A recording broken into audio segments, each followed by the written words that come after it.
thank you for inviting me. And it's only taken 2 years to get me back, but I'm delighted to be able to give this talk to you today. And of course, it would be lovely to be in person, but at least we have a larger audience, I think, because of this.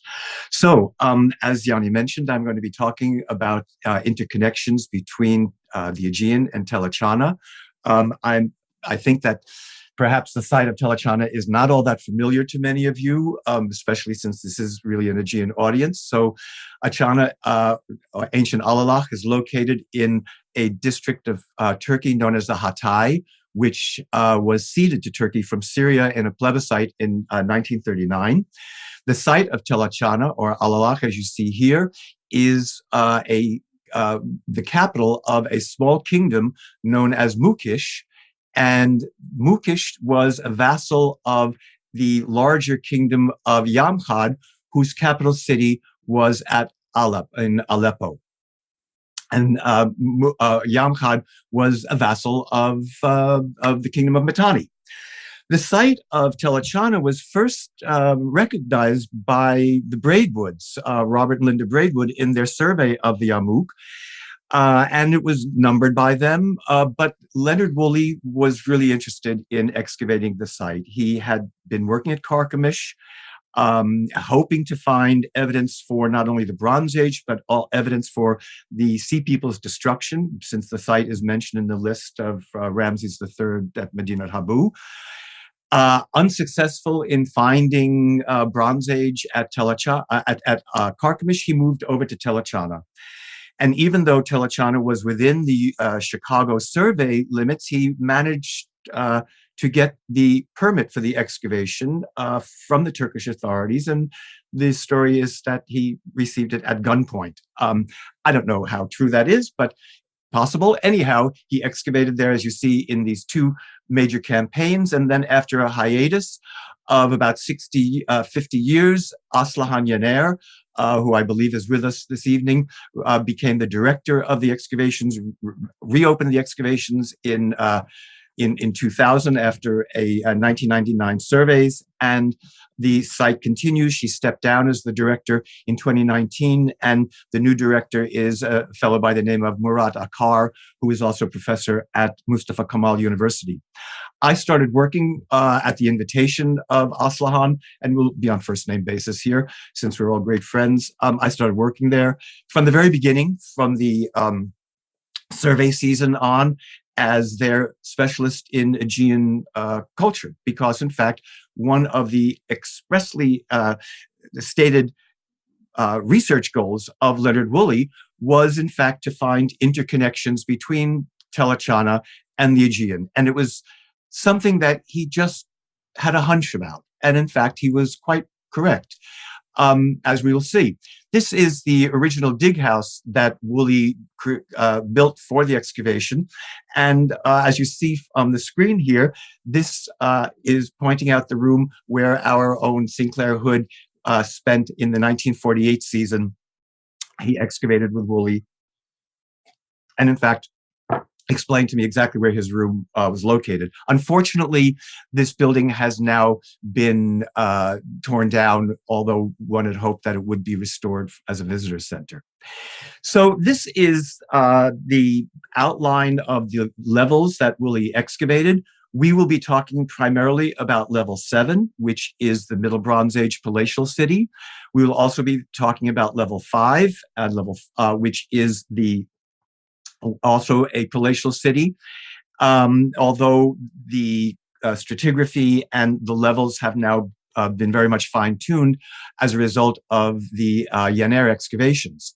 And so this is just a slide to show you these level 4, the two great palaces, the level 7 palace that we will be talking about, the palace of Yarimlim, and the level 4 palace of Idrimi and Nekmepa, which, as you can see, was built on a corner of the ruins of the Middle Bronze Age level 7 palace. The palace that was built by Yarimlim, an Amorite, as you see here, we think this is a portrait of Yarimlim. It's certainly one of the great pieces of sculpture from the ancient Near East. And he built a rather grand city, fortified it, built a gateway and a palace and a temple connected to the palace by some kind of a bridge system.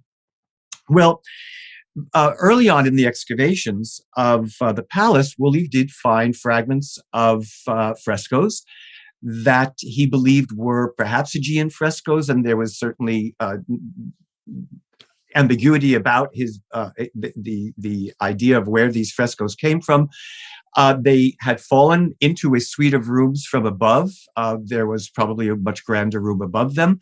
And then in the 1970s, Wolf Niemeyer conducted a new study of these fresco fragments. The top one that you see here with these bands of red and black is thought by everyone to be a local style of painting. But the other paintings that you see below here have been the subject of a great deal of controversy. And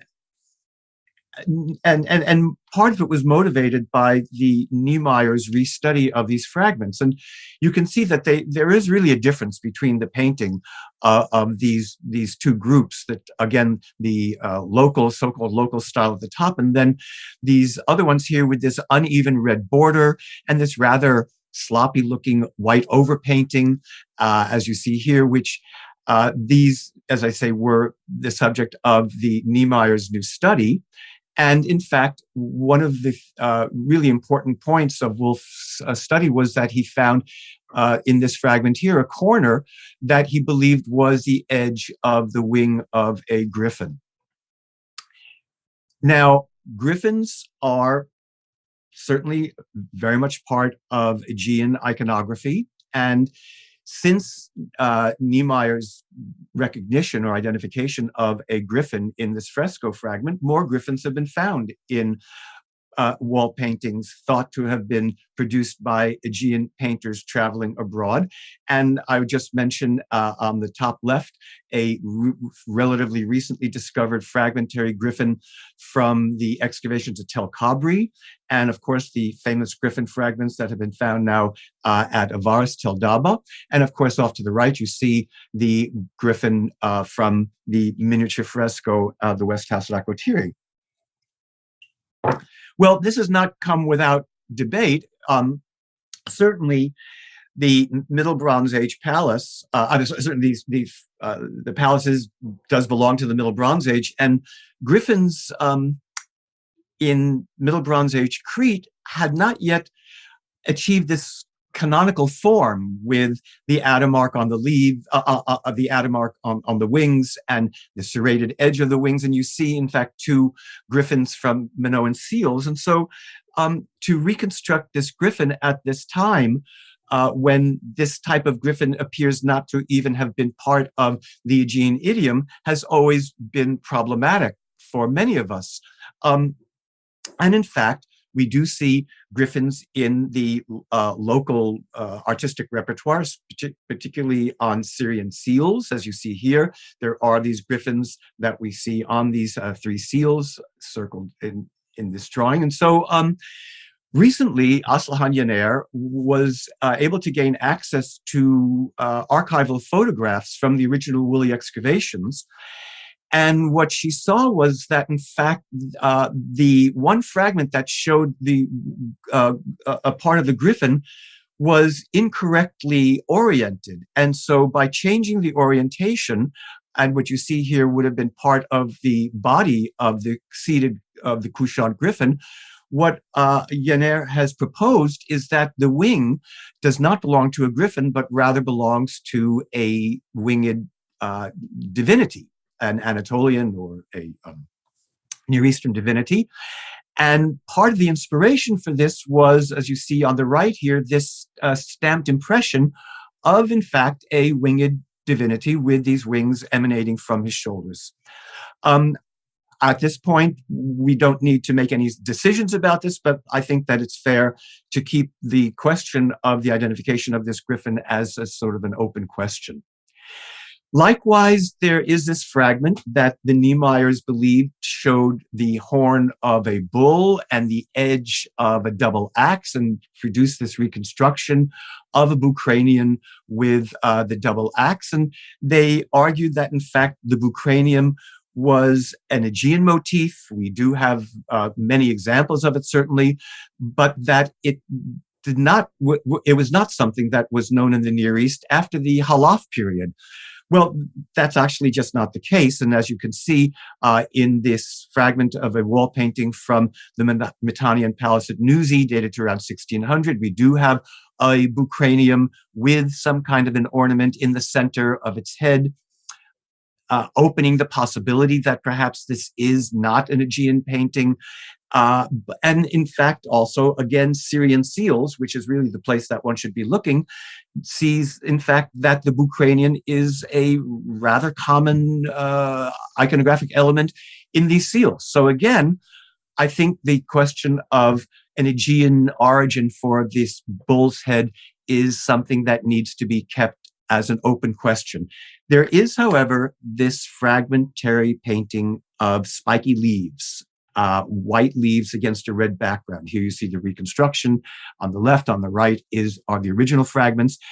And I would say that if there's any painting that could be attributed to an Aegean hand, that this would be it. Regardless of the fact that it is so fragmentary, we do see some rather pertinent elements.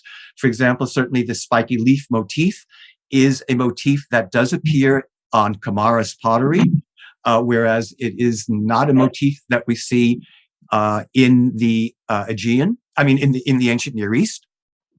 And here you see more examples of spiky leaves on Kamarus vases. And also, as Yanni mentioned, I've written a fair amount on Minoan initiation rites, and one of the pertinent aspects of initiation is that they do celebrate the life cycle, the cycle of from childhood through the various stages of maturation. And this is something that I've also noticed that the Minoans added to their work, especially in floral motifs, where they show the various stages of growth. And for example, we see in the frescoes from Thera, lily flowers on the same plant are buds, partially open, fully open, falling. And so they're really conscious of these various stages of life. And what I'm suggesting is that in this fragment, we do see, in fact, sprigs of plants and fully grown plants. And so in a sense, we might be seeing here these various stages. That is something that Minoan artists would have been very cognizant of. And here again, I'm showing you what I mean by the lily flowers at these various stages of growth. Well, I just want to mention one other place where I think we might be able to identify Aegean painters, and this is not at Alalakh, but in fact it's at the site of Mari. And this is another of the great Amorite palaces, this one built by Zimrilim, and it's in room 64, which was a room leading into the great throne room, that there was a platform. And this platform, as you can see, was painted with a border of retorted spirals and with interior panels of rockwork. And each of the panels, in fact, of rockwork are different from each other. And what you see below here is a fragment that was discovered in the renewed excavations within room 64 that took place before the revolution, before the civil war in Syria. But I think you can see the multicolor of the rockwork here.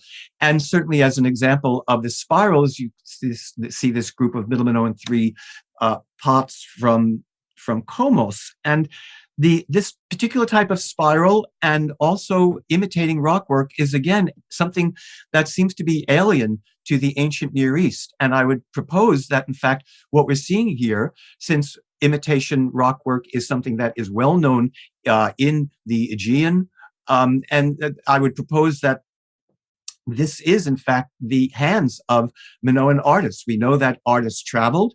Zacchignoni has shown us that artisans, craftsmen traveled and were lent from palace to palace. And it's also from Mari that we have really good documentary evidence that talks about receiving very precious, high quality gifts from Crete, including fabrics and leathers and inlaid daggers. And we also know that there was a Keftiu, a Minoan, who was employed by the king of Mari as a translator and as a middleman in the tin trade. And so given all of this documentary evidence for very close ties with Crete, it again wouldn't surprise me if that was the case, both at Alalakh and certainly here at Mari. Well, in the recent excavations, since in the last 5 years, there has been work done inside the level 7 palace. And if you look on the right, and you can see these two slides that show the excavations that were conducted below the floor of the level 7 palace. And lo and behold, a new palace was discovered, and you could see it with these dark, thick lines below the level 7 palace. And in the excavation of the earlier palace were found more fresco fragments. Before we look at this, I just want to mention that these fresco fragments were sealed below the level 7 palace when a layer of cement was laid down, sealing the earlier palace and providing a platform for the level 7 palace. And as soon as I heard about this, I immediately thought of the situation at Festos, where we know that the Middle Minoan palace, after its destruction, a layer of calcestruzzo, this cement layer, was laid down as a platform for the new palace. And I don't know of any other examples where something like this occurred other than at Festos and at Alalakh. And again, I certainly... I'm not going to address the chronological issues here, but just the idea of laying down this level of cement is something that might actually indicate some kind of connections between these two areas. And what one would like is to see an analysis, a chemical analysis of the composition of the calcestruzzo, both at Festos and certainly also at Alalakh, to see whether, in fact, they were made using the same techniques. So these are some of the fragments that have recently been discovered. And what I'm particularly interested in terms of Aegean connections is this group that you see here that seems to show stacks of blocks. And although the excavators have made mention of mud brick blocks, and they mention the fact that one doesn't see mud bricks stacked in this way in the Near East, it is certainly in the Aegean that one sees ashlar masonry. And in fact, images of ashlar buildings are known in fresco painting. Again, in the center, we see a recently reconstructed fragment from Tel Kabri. And this, of course, is based on the frescoes from the West House at Akrotiri, which also show buildings constructed out of ashlar masonry. So, as I say, this, I think, is something that one really ought to think about. And I just want to mention that the fragments also from Alalakh are also miniature frescoes, as are the Kabri paintings and, of course, the ones from Thera. These are other fragments that have now been cleaned up from the excavation below the level 7 palace. And I'm just showing them to you for your knowledge and information. We simply have not been able to decipher what is actually painted here. On the right, both Murad Akar and Aslihan Yener and myself think that there might be some kind of floral motif, but certainly there's just not enough preserved to be any more definitive than that. But again, I'd like you all to be aware of them, and certainly one appreciates your thoughts. Well, in terms of more tangible evidence for the connections with the Aegean, on the left is a rather crushed-looking tripod cauldron that is on display in the British Museum, or at least it was last time I was there, from Alalakh. And this is also unique in the corpus of bronze vessels from the ancient Near East. But it does, in fact, have a wonderful parallel from Malaya. And in fact, the cauldron from Malaya was analyzed, and the copper in the cauldron from Malaya does come from the Taurus Mountains, which is not that far from Alalakh. Alalakh may have been a shipping point for copper from the Taurus.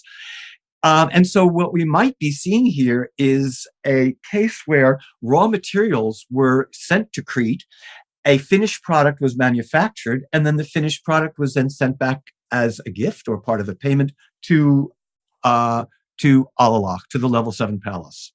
Well, since the beginning of my work at Tel Atchana, every season began with my saying the same thing to Aslihan Yener, and that was, can't we just find one Kamarus ware sherd to really solidify the connections perhaps between the two places? And unfortunately, I was taken quite at my word, but I am happy to report that in fact there is a Kamarus sherd, one single Kamarus sherd that was found in the excavations below the level 7 palace. As you can see from my arrow, it comes from a trash heap that was deposited on the other side of the walls of the pre-level 7 palace. The cup itself has been dated by various colleagues, including Luca Girella, who I see is here today, and Colin MacDonald and Sam McGillivray. And the belief is that it could be Middle Minoan 2B. I think Luca thought Middle Minoan 2B. Colin suggests possibly Middle Minoan 3A. It is certainly one of the very few examples of Kamarus pottery in the ancient Near East. And what's interesting about the Kamarus pottery that we do have from the Levant is that none of it seems to be storage containers. And so, in fact, there does seem to be quite a change from the next phase of Aegean imports of the Mycenean era, where there are lots of storage vessels. These rather seem to be parts of drinking sets or drinking paraphernalia. Almost all of the examples, of which there may be only about 15 or so at this point, are cups, and this one example of a bridge spouted jar from Byblos. But this does suggest that the arrival of Kamarus ware in the Near East was recognized as something special, something very unusual and very special. And of course, before we leave the level 7 palace, I must remind you of this great cylinder seal impression from the Yarnalin Palace that shows these two figures leaping on the back of a bull, acrobats on the back of a bull. Their slender waists and their long hair have been thought to be Aegean traits, and so one cannot help but recognize here again some kind of connection with the Aegean. And considering the bull leaping frescoes from Tel Daba, I wouldn't be surprised if bull leaping was an activity, a sport that the Minoans exported and traveled around the Levant and the Eastern Mediterranean, displaying this extraordinary skill, which had apparently an impact on the seal carvers at Tel Atchana. Well, the site itself then was destroyed at around 1600 by the Hittites, and after a gap for about 150 years, the site was then was taken over by Idrim, whose family came from Alalakh. He had spent a period of time in exile and then gathered an army and marched back to Alalakh and refounded a palatial city at Alalakh. And of course, on the left, you see the famous statue of Idrim located now in the British Museum. And on his lap, he does have this very detailed autobiography and tells us of all of his activities. Well, actually, what you're seeing here, of course, in the center is a plan of the level 4 palace, which had always been associated with Nikmepa, the son of Idrim. But recently, Eva van Dassau has studied the archaeological contexts of the tablets from the Nikmepa Palace. And what she has proposed, based on the distribution within the building, is that the clustering of tablets that belong to Idrim indicate that, in fact, he had his own archives and has identified then this wing of the palace that you see outlined in blue as the original wing built by Idrim.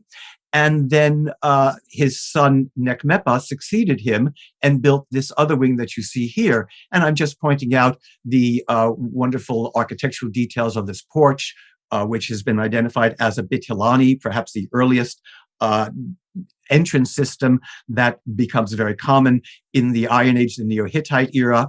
And also a result of recent excavations was the courtyard in front of this palace was found to contain evidence for feasting. And so at least we could say that in front of the Nikmepa Palace, probably dating to the time of Nikmepa, feasting occurred in the courtyard in front of the palace, although Mycenean pottery was not involved. However, there is this one fragment of a Mycenean cup dating to the late Helladic 2B period, a Vaphio cup, that was found in a stratigraphic context, not in an architectural context, but in a context that indicates that, in fact, this was probably contemporary with Idrim himself. And as you can see, this is a cup that has very good parallels, at least in terms of its decoration, with Vaphio cups from Irene, with this rather disintegrated foliate band. And again, like the Kamarus vase that we looked at before, this, in a sense, shows an early stage of Aegean connections after the Middle Bronze Age, but an early stage in Late Bronze Age connections where a drinking vessel is the import rather than storage vessels. And of course, again, this joins a rather small group of drinking vessels dating to the late Helladic 2B period that have been found in the Levant, including this cup from Lachish and including Cyprus as well. Of course, this semi-globular cup from Irene on Cyprus. Well, Nikmepa seems to have really stepped up the connections with Alalakh and the outside world. And in fact, one of the great discoveries in the basement of the Nikmepa Palace was this group of Cypriot base ring 1 craters. 4 identical ones were made. And in fact, this seems to have been a special order, as there are none others like it that are known outside of this group from Tel Atchana. Well, what I would also like to suggest is something else that has to do with Nikmepa's interest in external connections with the West, and that is the founding of a new site known as Sabunya. Sabunya was part of a survey conducted by Professor Jenner before the excavations began at Tel Atchana. Sabunya had been known to Leonard Woolley. In fact, it seems to have been the Bronze Age predecessor to Almina, which, of course, is a site familiar to all of you as one of these great trading emporia. And so 2 short seasons of excavations were conducted at Sabunya by Hatice Pamir. I was able to study the Mycenean and Cypriot pottery found at Sabunya, while there was at least twice the number of Cypriot late Bronze Age white slip 2 sherds. There were also, as you see, number 5 and 6, some Mycenean fragments that were found there. And so it does seem that Sabunya may have been the port city of Tel Atchana. Tel Atchana, of course, was located on the Orontes River, but like Minet el Beta and Ras Shamra, Minet el Beta being the port city for the palatial center at Ras Shamra, I think we're seeing here a similar relationship between Sabunya and Tel Atchana. And certainly one hopes that we will be able to study the rest of this material for a final publication at some point soon. Well, Leonard Woolley was certainly very prescient in his belief that, in fact, there would be connections with the Aegean. And he found large numbers of Mycenean vases, and he found them, many of them on the floor of the houses belonging to level 2. So, in fact, Mycenean pottery was brought to Tel Atchana for throughout several of the levels 4, 3, and 2, and all of it is fairly consistent, belonging to the late Helladic 3A2 ceramic phase, contemporary with the pottery from Tel Amarna, which had been the largest deposit of LH3A2 pottery. And here I'm just showing you on the left the 3 most common shapes that Willie found: the globular flask, the stirrup jar, and the small piriform pithoid jar. But in addition, he also found large numbers of Mycenean pictorial pottery. And I'm showing you here in the center a recently restored chariot crater that Willie found, and off to the right, a fragment of a horse that Willie found that I was able to publish in one of my earlier publications of Mycenean pottery. And it's really from Tel Atchana. It's a really unusual horse, as you can see, with all of this added white decoration. It must have been quite a spectacular piece, which also brings up the question of what phase of Mycenean pottery we're talking about in terms of LH3A2, whether it's early or late. And what I would have to say is that it does seem that the Mycenean 3A2 pottery from Tel Atchana spans both the early and late phases, which I think are also rather hard to disentangle. Well, one of the great parallels that I have found for the Mycenean pottery from Tel Atchana is, as you see on the screen here, this wonderful piriform stirrup jar from Petsos' house at Mycenae, which although there has been some chemical analyses of the Mycenean pottery, which does seem to show that it comes from the argolid, I think that a comparison that you see here with this vase from Petsos' house at Mycenae speaks volumes about this ultimate source of where the Mycenean pottery from Tel Atchana was coming from. And I think that undoubtedly it must be coming from the argolid. Now, what's interesting is to notice the distribution of shapes. And even though I mentioned before that there are these 3 common shapes that are found in as transport vases, the most common of all of the 3 shapes that have been found at Alalakh is the globular flask. And it's only at Tel Amarna where the globular flask also appears as the most common shape. Otherwise, in the Levant, wherever Mycenean pottery is found, and it is ubiquitous in the Levant, the stirrup jar is invariably the most common shape, followed usually by the piriform pithoid jar, and the globular flask seems to come in third. Well, in fact, at Atchana, what we have is not only the globular flask as the most common, but also pictorial pottery. And in fact, Tel Atchana has yielded at this point the largest number of pictorial vase fragments of any site in the Levant of this period of 3A2. I'm not talking about Ras Shamra, because the Ras Shamra Mycenean pictorial pottery belongs most likely to LH3B. But prior to Ras Shamra, Atchana was receiving the bulk of it.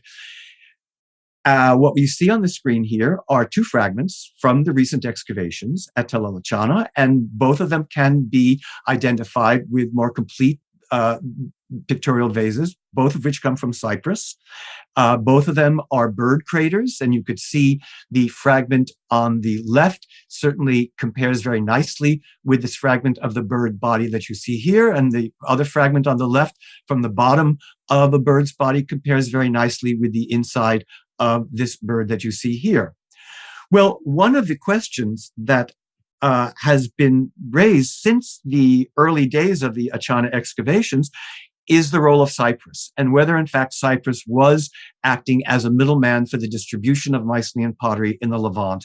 And the fact is that there is more Mycenean, more Cypriot pottery than Mycenean. That always seems to be the case. And in fact, there are actual hands of painters that have been identified at Alalakh who also have vases on Cyprus. I'm thinking particularly of the window crater from Cyprus, whose painter has been recognized in the hand of a painter at Alalakh known as the Alalakh painter. And so I think it's very possible that, in fact, the Mycenean pottery was coming to Cyprus, to Alalakh through Cyprus rather directly from the Argolid. But of course, that's something that is worthy of discussion.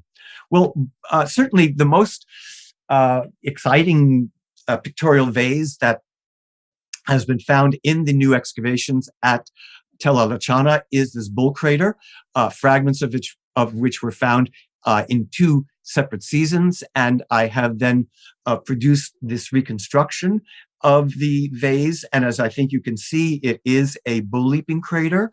Bull leaping scenes on pictorial style pottery are known. Here you see examples, one from Hala Sultan Tekke of a leaper over the back of a bull. And here you see a fragment, a crater from Kition of the 3B period that shows a dismount. I have proposed that the fragments from Tel Atchana can be reconstructed as showing perhaps the bull leaper about to grasp the horns of the bull.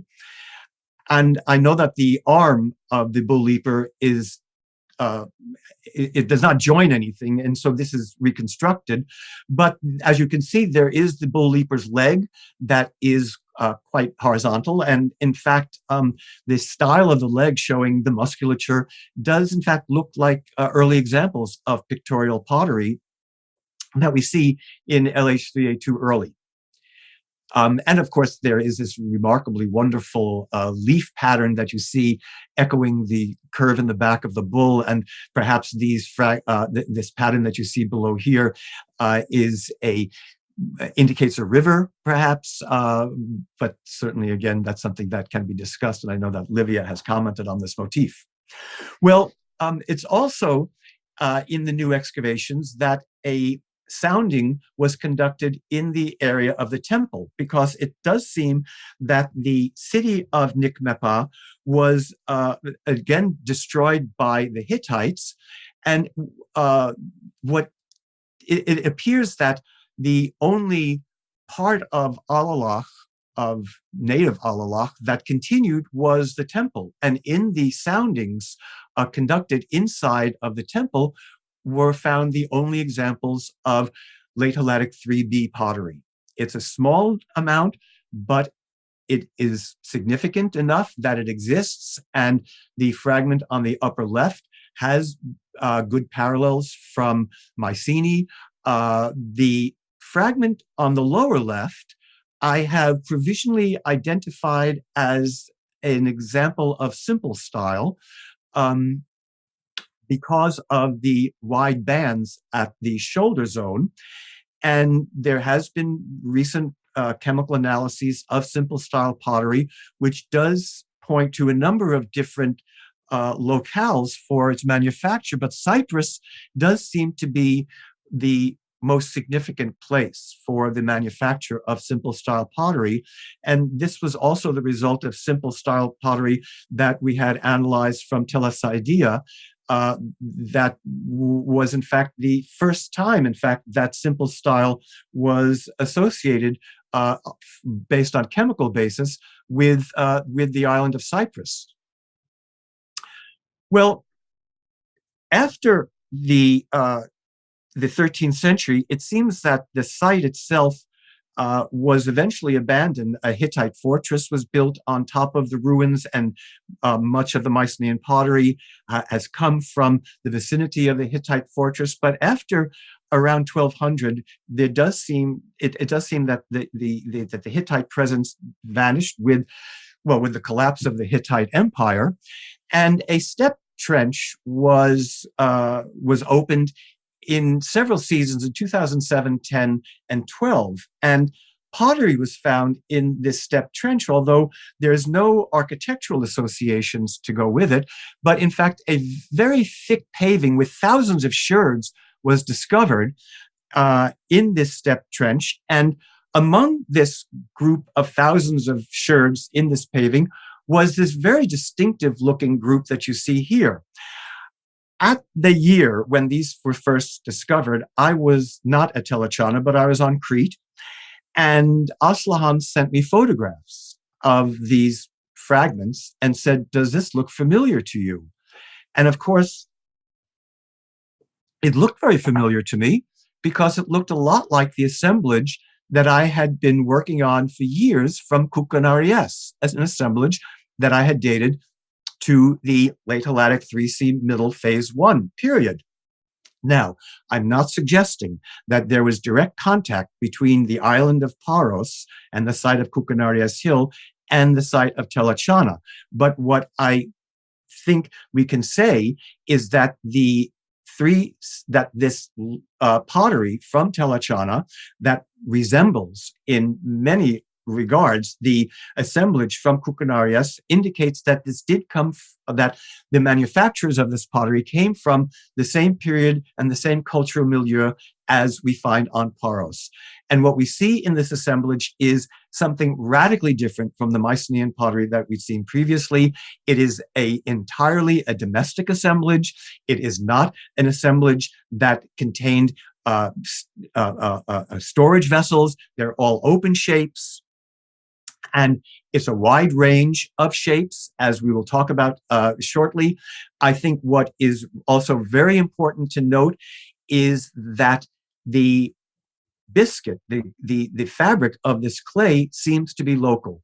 When I did return to Tel Atchana the following year, Marina Pucci was there, and she is an expert in Iron Age pottery, and we saw very clearly that the inclusions in this, what we now can identify as local imitations or local versions of late Helladic 3C pottery, the inclusions were identical to the inclusions that we see in the vast majority of local Iron Age pottery, which consisted of these tiny water-worn sea pebbles in various colors, and all of that was really quite obvious in the pottery that we're looking at here. And so one had to come to the conclusion that, in fact, this was 3C pottery that was made locally on site.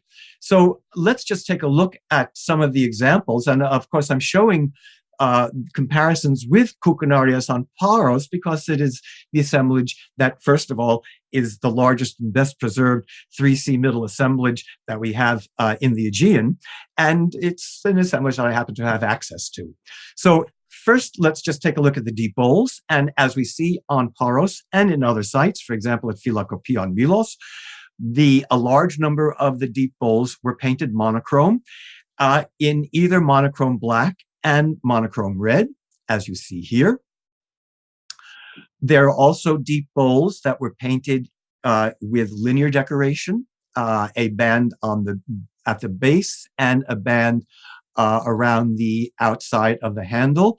And we see a fragment here, which finds, I think, a pretty good parallel from the assemblage on Paros. And there seems to be equal numbers of monochrome, linear, and depots decorated with patterns. And here you can see, in fact, one of those, a depot with a tight wavy band on the outside, a band on the interior. And again, I show you for comparison an example of a bowl very much like this from Koukanarias on Paros. There are also tight wavy band bowls that are well known from the site of Tiryns. Well, one of the most characteristic shapes of the Mycenaean repertoire, certainly in the 3C period, and of which we have a large number of them on Paros, is the shallow angular bowl. And again, this is something that we don't really find as an export to the Levant, certainly during the 14th and 13th centuries. And here you see a really good example. In fact, we have several of these from Tel Atchana. Although the handle tends to be a little thicker, it's placed in exactly the right place, horizontal handle, and you can see, of course, the carination from the upper rim to the lower body, which is why it's called the shallow angular bowl. Another very common shape in the repertoire of 3C vases in the Aegean is the lipless conical bowl. And interestingly, we have very few of them from Koukounaries. It does not seem to have been one of the major vase types, which is, again, a reason why I certainly would not identify the makers of this pottery as migrants from Koukounaries. But in fact, we do find large numbers of these lipless conical bowls at many sites in the Aegean. And Lefkandi, I'm just showing as one example here, which is a site where a large number of them have been found. And Naxos has provided a number of them.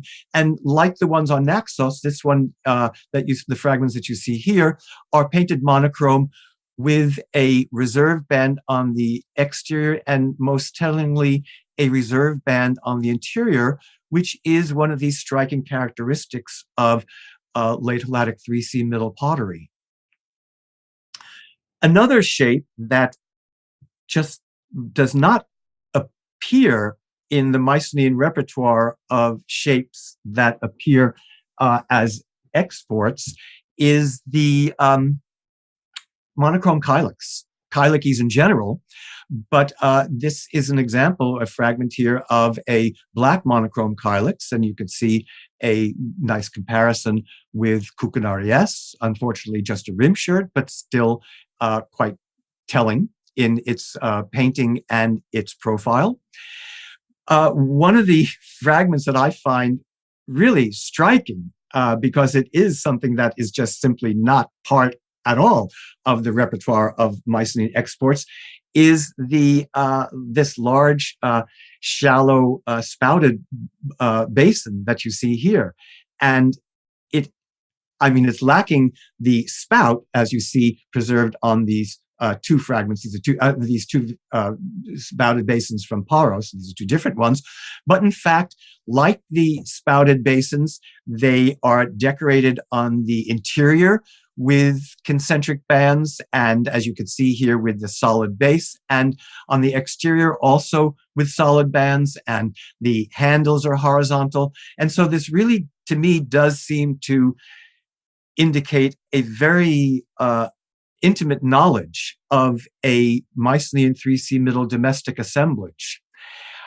Also striking is this fragmentary cooking jug, which is a shape that was then adopted in the Philistine repertoire, but was certainly not part of the export trade in Mycenean pottery. And here you can see a very good example of one of these cooking jugs from Koukounaries, from Paros, and another fragment from Alalakh.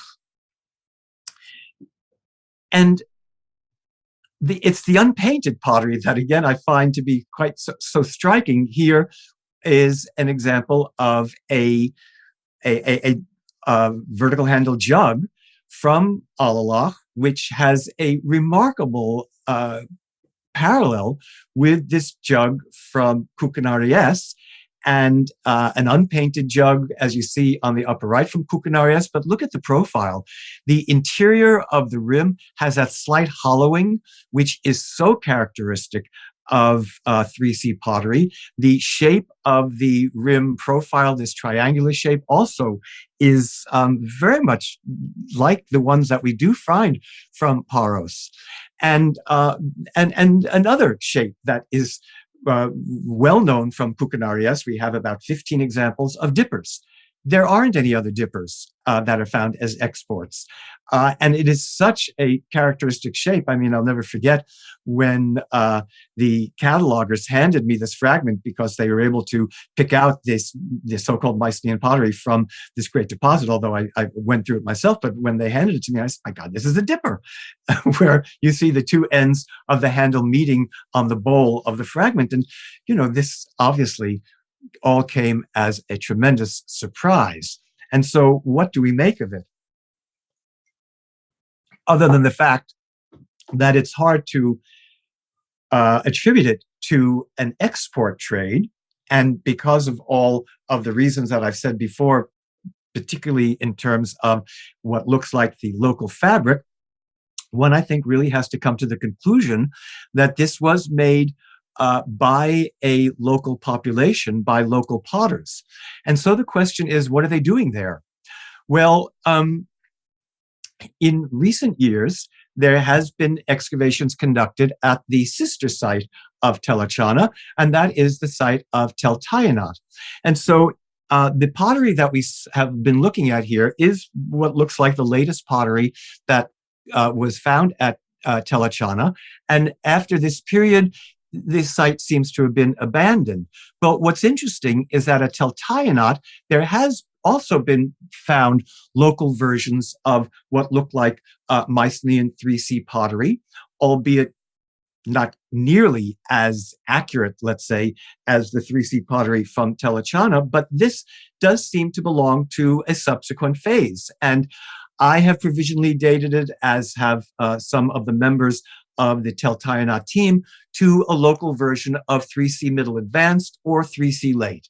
So there does then, and you notice the cooking jug on the bottom left. So there does seem to be this presence now of people making this imitation or 3C inspired pottery. Well, this finally leads us to a confluence of evidence that has recently come to light that I think might provide an explanation. In the early 2000s, a temple was excavated on the Aleppo citadel that was dedicated to Haldi, the storm god. And in one of the insets in the walls of the temple was found this relief with an inscription that identifies this fellow as King Taita, who claims to have in fact built this temple. And he also identifies himself as the king of the Palasatini.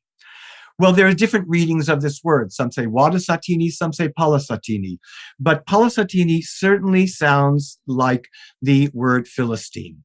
And not only that, but in the excavations at Tel Atchana, a temple was discovered also in the 2000s, and a tablet was found inserted into the wall. And again, there is this fellow King Taita of the Palasatini who claims to have constructed this temple at Tel Atchana. We know of King Taita from Assyrian annals, and it seems that after around the middle of the 8th century, he disappears and his kingdom disappears.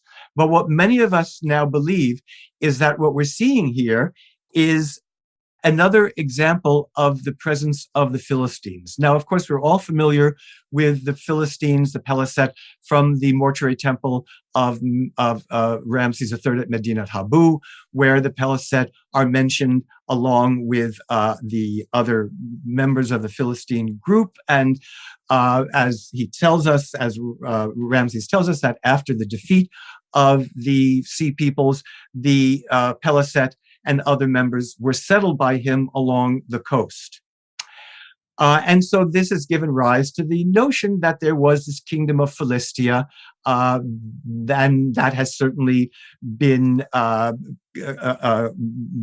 proven by a number of excavations in the region of Gaza, where there does seem to be this very consistent assemblage of pottery that has been identified with the Philistines that does seem clearly to derive from late Helladic 3C, and this famous Ashdoda figurine, also as Asaf Yasser Landau has shown us, is certainly derivative of Mycenean throne figurines. But what are we to make now of this recent evidence? Well, I would say that there is a group of us that are working both at Tel Atchana and at Tel Atchana that believe that this evidence, when taken all together, indicates, in fact, that there was a second Philistine kingdom that we are referring to as the kingdom of northern Philistia, whose king we know of, well, at least one king of this region, King Taita. And I think that that might then explain to us what is the case here. And my arrows might not be all that accurate, but if we are to imagine there is any historicity to the relief of Ramses III, and that the Sea Peoples came from the Aegean and went across to the coast of Anatolia, and then went inland to the Levantine coast, as you see here, in the region of Alalakh, perhaps then one group stayed behind, and the others then continued to the south and attacked Egypt, or after their defeat at the hands of Ramses III, one group of Philistines stayed in the south, and perhaps another group went to the north to a region where, in fact, there had been already 500 years of contact with the Aegean. And so with that, I'll thank you for your attention and turn the screen back to our hosts.